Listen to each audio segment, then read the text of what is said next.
In association with your undisputed king of beers, Budweiser. This first bout is presented in association with Peltz Promotions. Both bouts are sanctioned by the Florida State Athletic Commission and the World Boxing Council. WBC supervisor for this first contest is Anibal Miramontes. The three judges scoring the bout on a 10-point must system will be Jose Juan Guerra, John Keane, and Stuart Winston. And when the bell rings, the man in charge of the action, your referee, is Bill Connors. And now, ladies and gentlemen, two undefeated young heavyweights put their records on the line for 12 rounds of boxing for the WBC International Heavyweight Championship. Introducing first, fighting out of the red corner, wearing red and black and weighing in at 212 pounds. He brings a professional record of 17 victories without a loss, 2 draws, 11 knockout victories to his credit. Ladies and gentlemen, from Atlantic City, New Jersey, presenting the undefeated Darroll Doing Damage Wilson.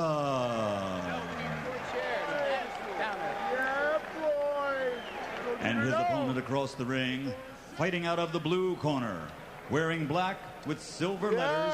He weighs 226 pounds. His professional record, 24 victories without a loss, including 20 knockouts. From down under, South Auckland, New Zealand, introducing the undefeated David Tua.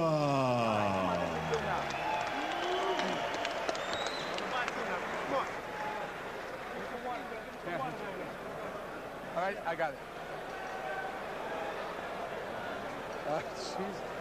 Enough of them, huh?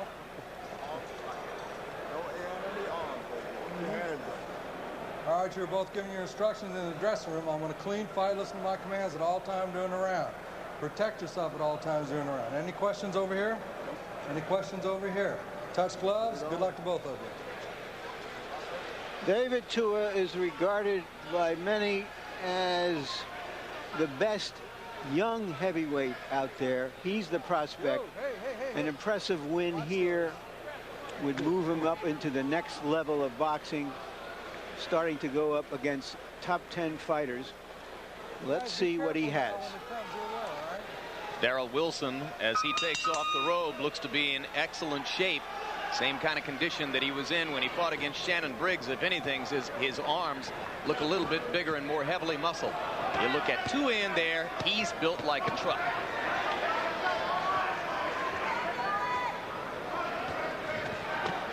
Well, let's get him up, Darrell. Early on, George, logic tells you that Wilson will want to get his jab going and create some space between himself and Tua. I couldn't have said it any better. You want to establish a left-hand fight. Make him fight this fight by beating him to the jab. Make a young fighter say, I can jab too. Make the fight go into the third round, and he can change things with a power puncher. But right now, George, he seems intent on staying inside with him and matching strength and showing him that he's not afraid of him.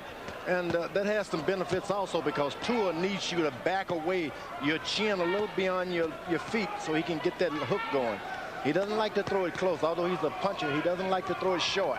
So maybe he wants you to lean back a bit. So maybe Wilson decided that the better part of valor here is to stay inside of Tua's power rather than to give him a chance to extend that left hook. Yeah, if you're not going to be jabbing and keep him on the end of your jab, make sure you stay close. Tua's powerful, but he doesn't like short punches. Wilson bodying Tua off inside and trying to match him punch for punch. When Wilson steps away, he extends his arm as if to jab, but then leans right back in, shoulder to shoulder with David Tua. Midway through round one.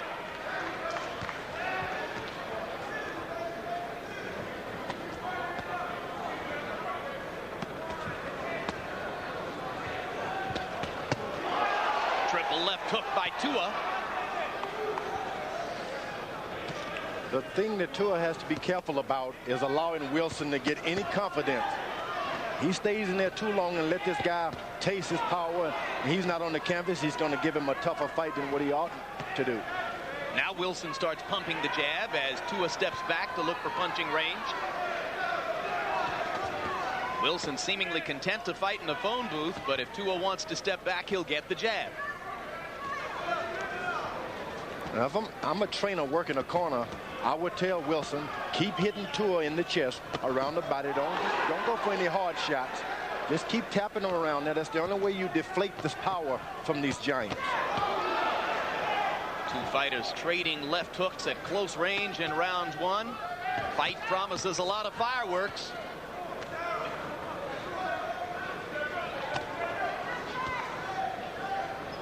Coming up.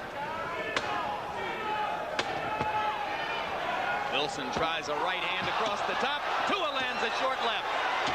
First down Wilson, or first time Wilson's ever been down. Can he beat the bell?